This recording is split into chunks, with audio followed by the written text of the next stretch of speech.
The nominations for the 7th Critics' Choice Television Awards were announced yesterday. And Tony, what did you think? I think if I could express it in one symbol, it would be question mark. There are so many perplexing aspects of this, and I'm sure we'll get into a lot of them. But I went back and I looked at Metacritic to see what the top 10 shows of 2016 are, and what was hysterical to me was that the top 5, with the exception of the OJ documentary, which was number 2, but 4 of the top 5 are not nominated in program categories. Rectify is number 1, no nominations. The Americans, acting nominations, but no drama series nomination, particularly after the first time it gets in at the Emmys. Transparent, no comedy series nomination. The Night Of, no nomination in any of the limited series categories. And I think the one thing that stands out to me is what are they thinking here? There's some good nominations, but some of the exclusions are just baffling to me. And so, yeah, my takeaway is, huh? And giant question mark. Yeah, what do you think, Amanda? They kind of rubber stamped a little bit too much of what the Emmys did for me, especially in the miniseries race, where there's only like 1 or 2 differences from what we've just seen. So I don't really know if they're being critics or they're just approving of what the Emmys did. And then as far as the comedy and drama side, there's some I really like, and then there's some that I just think is a little weird, because we have Stranger Things and we have This Is Us. Both are the only 2 new shows. Both are new shows, but we don't have an acting nomination for either. And then The Crown, they didn't nominate the woman who plays the queen. They didn't nominate Claire Foy, which seems a little weird. Yeah, I think to fully understand these nominations and how they're so bizarre is you need to go back and understand this organization in the first place. Like, the Critics' Choice Movie Awards have existed for 22 years now, and a few years ago they decided that they wanted to create a television. But the thing is that the Television Critics Association Awards, they already existed, and all the critics were already a part of that organization. So this organization, the Broadcast Television Journalists Association,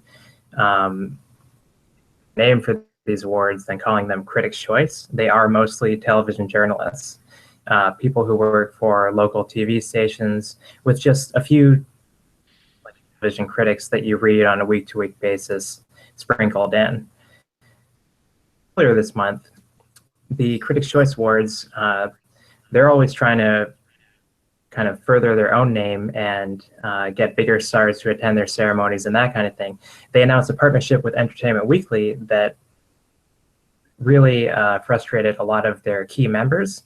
So we saw a quarter of the membership leave, and they were pretty much all the key people, like Matt Rush from TV Guide or wherever he's working now, and Mo Ryan from Variety. And again, all these people that you read on a regular basis on Metacritic.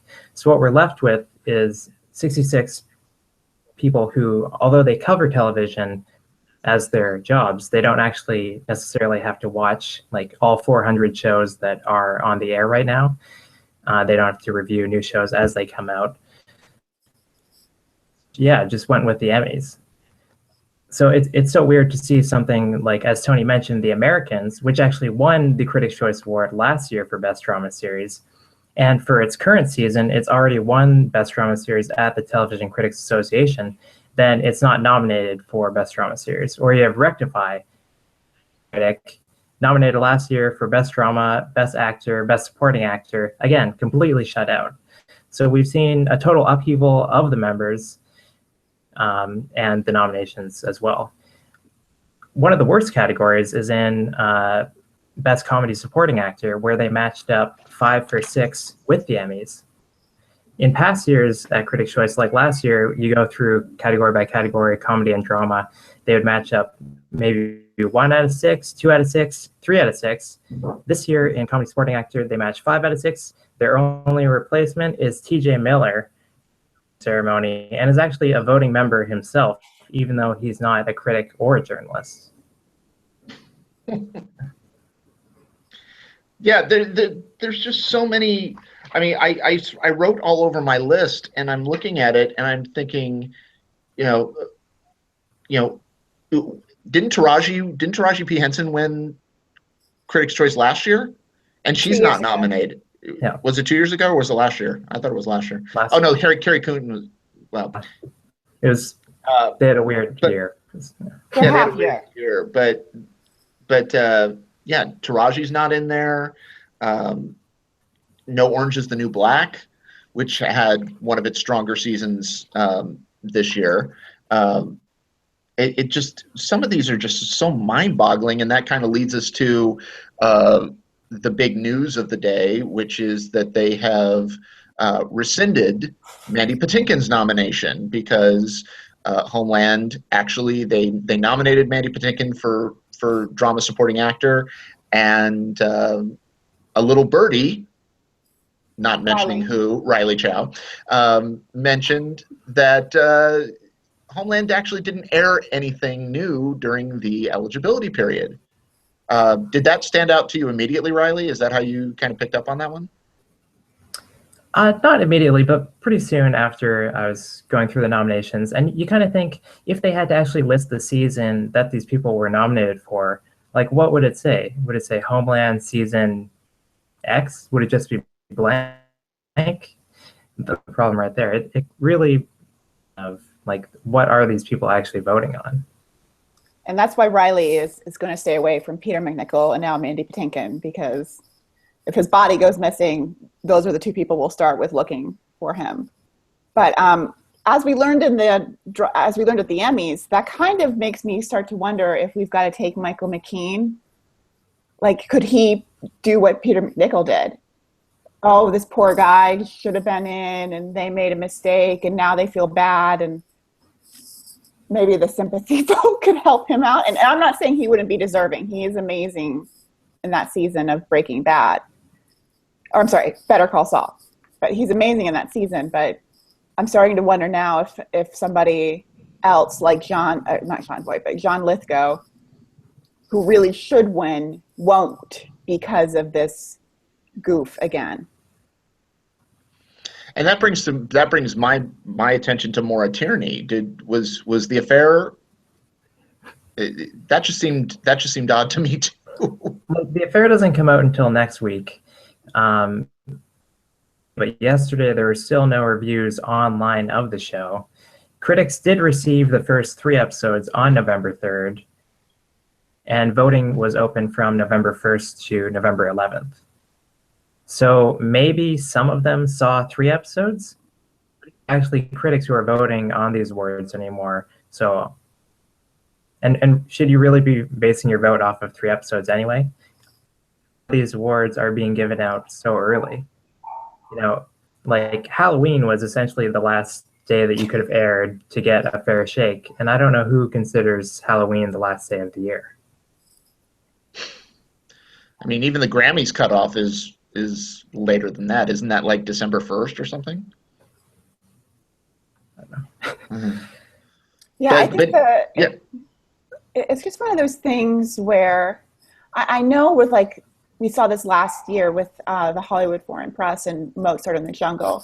The new episodes hadn't aired, but they had given them the entire season. So I'm wondering what the flexibility is for, because I know Homeland definitely isn't starting until 2017. So that absolutely doesn't make sense. But how many episodes of The Affair were they given? And if that's how they're doing this, they need to clearly state that in their rules.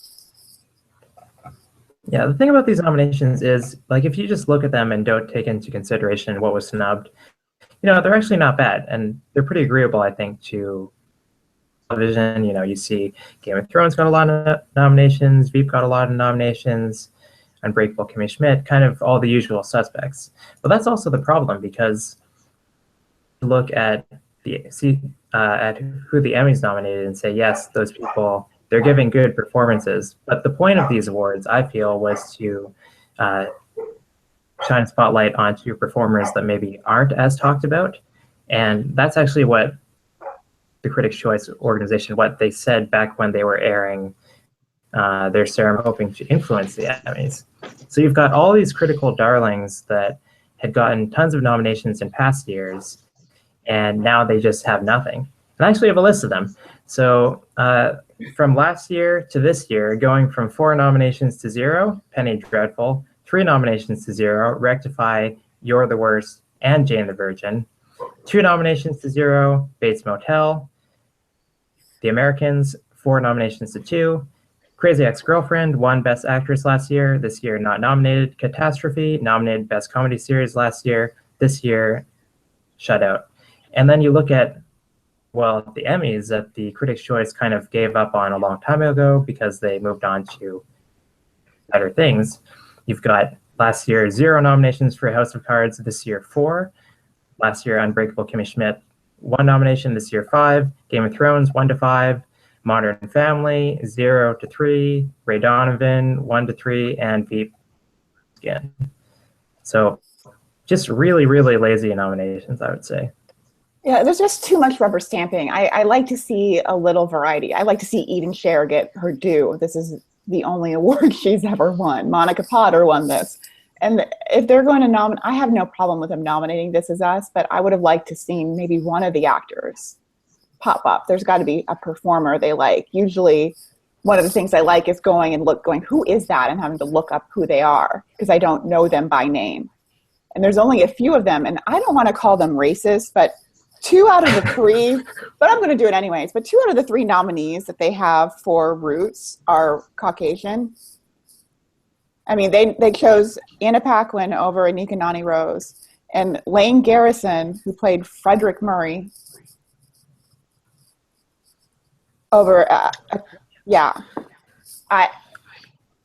I'm sorry, I probably shouldn't say it, but it's just a little odd.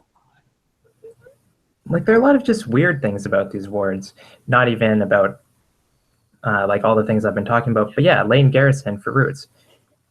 Why? Or The Dresser, it's this two-hander between Anthony Hopkins, Ian McKellen, and they snubbed both of them, but they nominated 2 supporting actresses. Like, who even remembers that there were actresses in that movie? I mean, I knew Emily Watson. I will give them Emily Watson. The second one, I think, is a little like they're just being lazy. Or Thomas Middleditch, he gives this great performance in Silicon Valley. We've been waiting for years for the Emmys to recognize him. They finally did for this 3rd season. Critics' Choice had been nominating him the first year and the second year. Now he's snubbed for the first time, even though TJ Miller is a voter. Just so much craziness. Yeah. And some of the category placement too. Some of the category placement too. Kate McKinnon in lead for Saturday Night Live. Olivia Colman in lead for The Night Manager. Killing Reagan. Are you kidding me? That's the only new nomination. Seriously, that's basically like slapping The Night Of in its face. Yeah, it aired October 16th, so I think that it had, just been on TV. Clearly, the TV critics were too busy watching the Olympics to catch a few episodes of The Night Of because, seriously, Killing Reagan. Yeah. And that goes to the question of credibility because, The Night Of was so overwhelmingly acclaimed.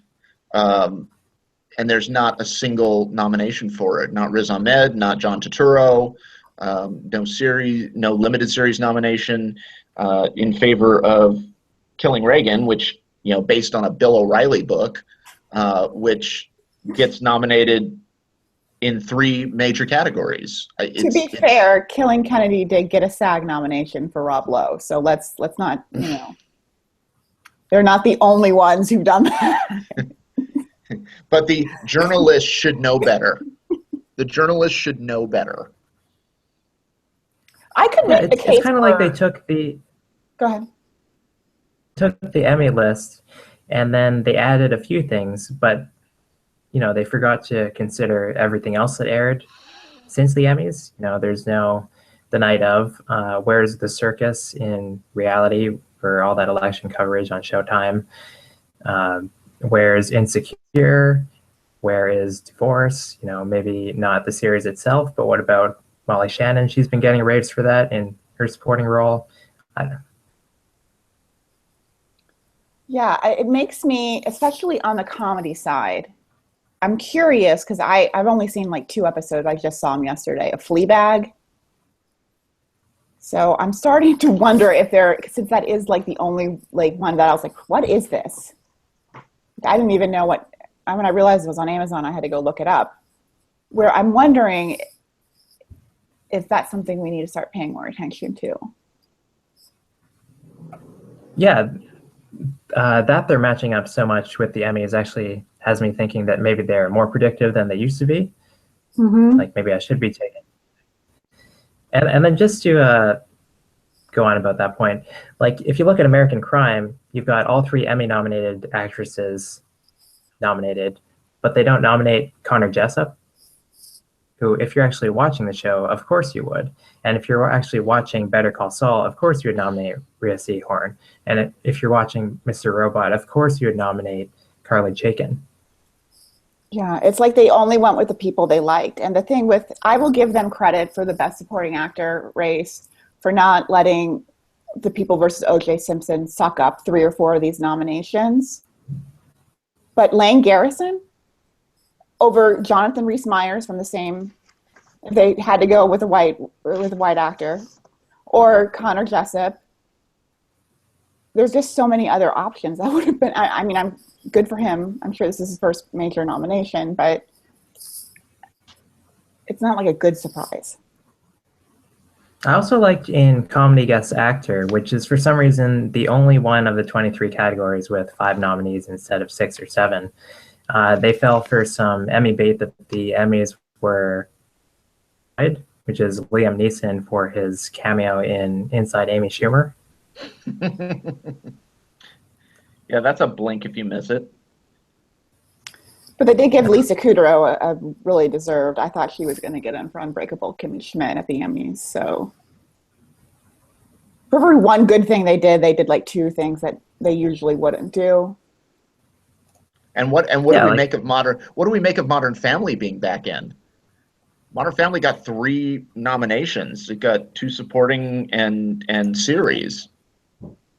I thought that show, the fact that show got in over something like You're the Worst or even Transparent is surprising to me.